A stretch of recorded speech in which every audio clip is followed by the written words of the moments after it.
This Patreon raffle review comes courtesy of Nightingale Wednesday Nightmare. More information on that when the video is over. One of my favorite movies of all time is Dreamworks' second animated feature, The Prince of Egypt.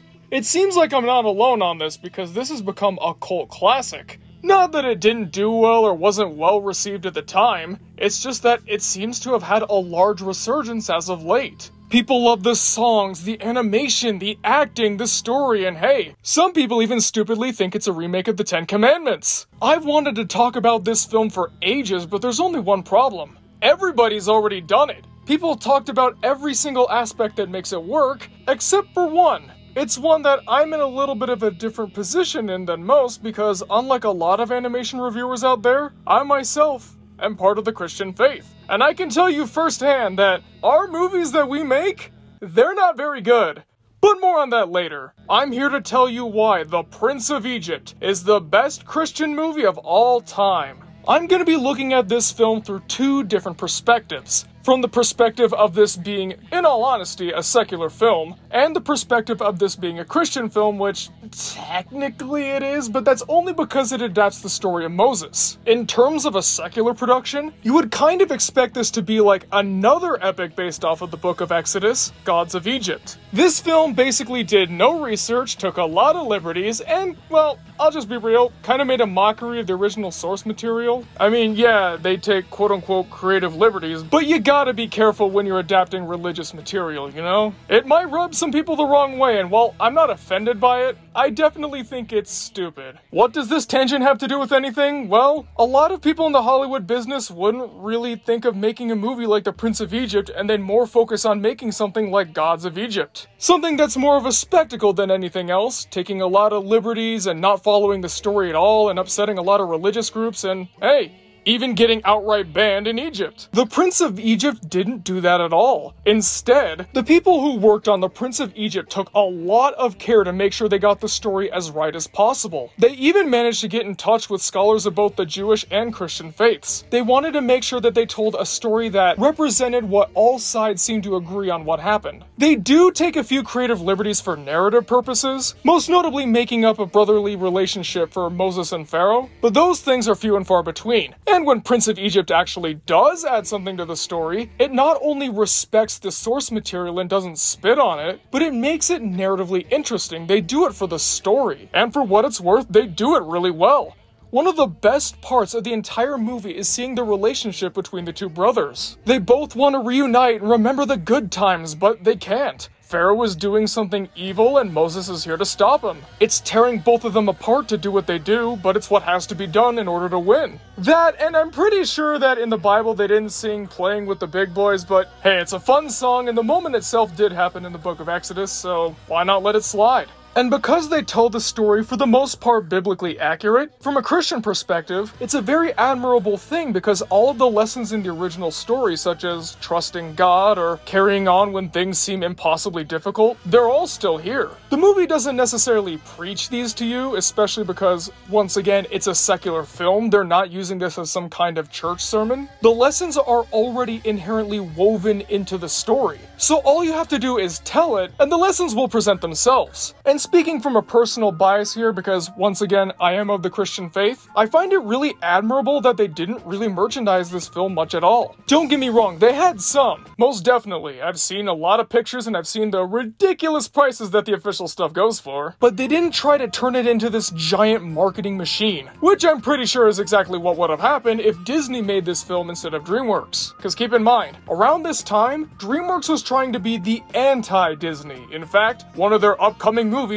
a little-known obscure cult classic known as Shrek, would end up being a giant 90-minute slap in the face to Disney. A beautiful one as well, might I add, but that's a story for another day and with another narrator. Billy!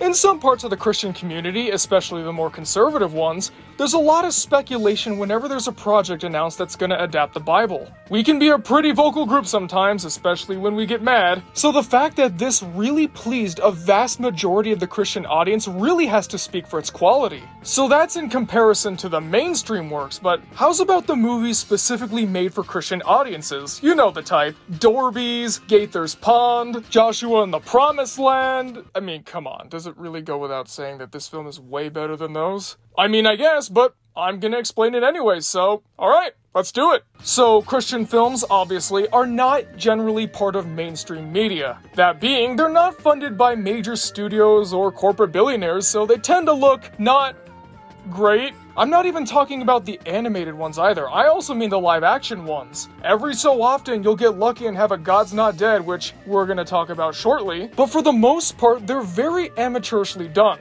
Though I will say that Christian cinematography especially is getting better over time. Still, not really anything to write home about, I'd say. And I'm sure we all know that Prince of Egypt has some absolutely stunning animation, some of the best not made by Disney. In fact, I'd even say it's better than some of the stuff that Disney's made before. But looks aren't everything. Something could look beautiful on the outside but be ugly and nasty on the inside. Prince of Egypt doesn't have that, but some Christian films definitely do. Secular films, when they try to teach lessons, they try to teach more universal ones that everyone can agree with, like don't hate other people, be nice, accepting and loving your family while giving your chocolate factory to a poor young child. Yeah, some of these can be a little bit niche. Still, generally they try for a more universal approach. On the other hand, Christian films, as I'm sure you can gather, try to teach biblical lessons with biblical values. As someone who's a Christian, I think that's pretty admirable, at least on paper, because a lot of the time, they don't do it right. I'm not saying that they teach the lessons wrong, I'm just saying that the way they go about it is honestly kind of dangerous. The biggest example I can think of is God's Not Dead. I have never liked this film. Not through any of the times I've watched it, not through hearing any of what any of my fellow Christians have to say about it. I can never, ever get into this. I watched it in my Bible class in high school, and it shocked me that I was the only one in the class who didn't like it. What's so bad about it? And more importantly, what does this have to do with the Prince of Egypt? Well, I'll tell you. God's Not Dead is one of the biggest examples of one of the main problems that Christian films seem to have. The way they go about their lesson is all in an echo chamber. What that means is that they don't really give you any practical ways to use the lesson they teach. For example, God's Not Dead 1 especially is all about preaching to those who don't accept God as their Lord and Savior, or sometimes have never even heard about the Bible at all. There is one story in this film about a Muslim girl who ends up reading the Bible and gets disowned by her family. I think that one's really well done. It's well written, it's compelling, that's what I wanted to see more of. But then you get other things like this woman going in for cancer and her evil atheist husband doesn't care because he's an atheist. That means he doesn't have any emotions or compassion. Or the main plot about the professor forcing all of his students to say that God's not dead. Now, I know that this was based on a true story and all, but I can definitely tell that there have been at least a few liberties taken, let's just say. The point of these films is to get Christians ready to tell other people about Christ and help bring them to God. The only problem is, the way that they present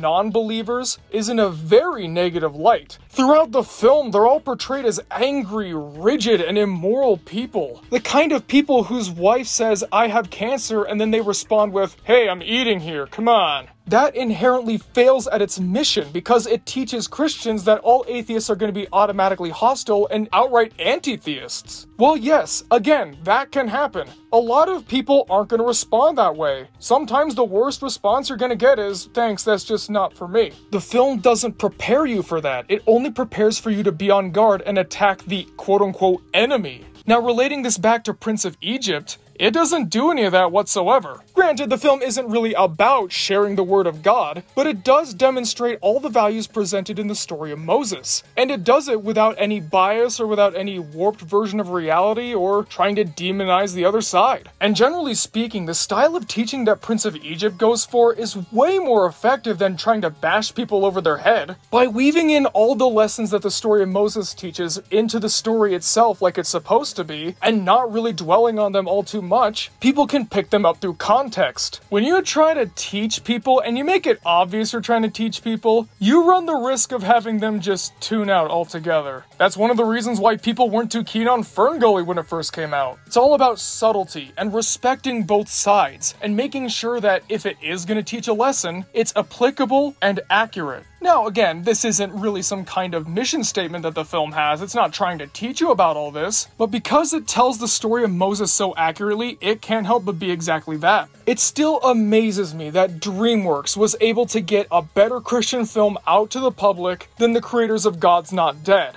And if you think it's just God's Not Dead, check out the other films like Kirk Cameron Saving Christmas or the Christian Mingle movie. It's really sad that Dreamworks only made one more biblical film after Prince of Egypt, and it was Joseph, King of Dreams, and while not as good as Prince of Egypt, it does do a really good job, and again, takes a few creative liberties, a bit of bigger ones this time, like instead of having Reuben be the main brother, it's Judah. I guess that's because Judah's the ancestor to Jesus, maybe? I don't know. But just like Prince of Egypt, Joseph was able to convey all the messages from the original story perfectly without being way too obvious. Except for maybe one song, but hey, it's a direct-to-video film, you can cut him a little bit of slack. Sometimes secular media really does make better Christian films than actual Christians. And honestly, I think that those who make Christian films in the future really need to watch Prince of Egypt for reference. Instead of trying to make the other side look evil and irredeemable, why not try to make them look sympathetic? And even if they're not necessarily doing something that the filmmakers agree with, at least give them a sympathetic edge. Especially because, you know, you're more inclined to save a sympathetic person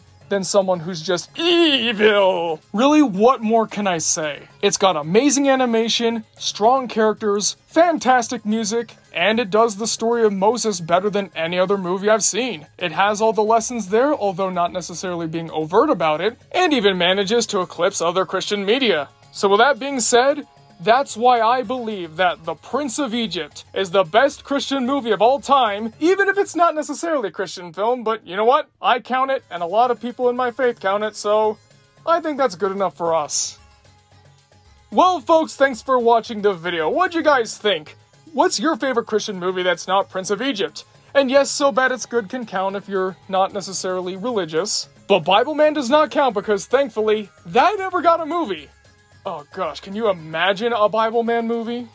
That would be a giant train wreck. But also a fun one, I think. I mean, it has to have the cheater in it because the cheater's the best thing ever.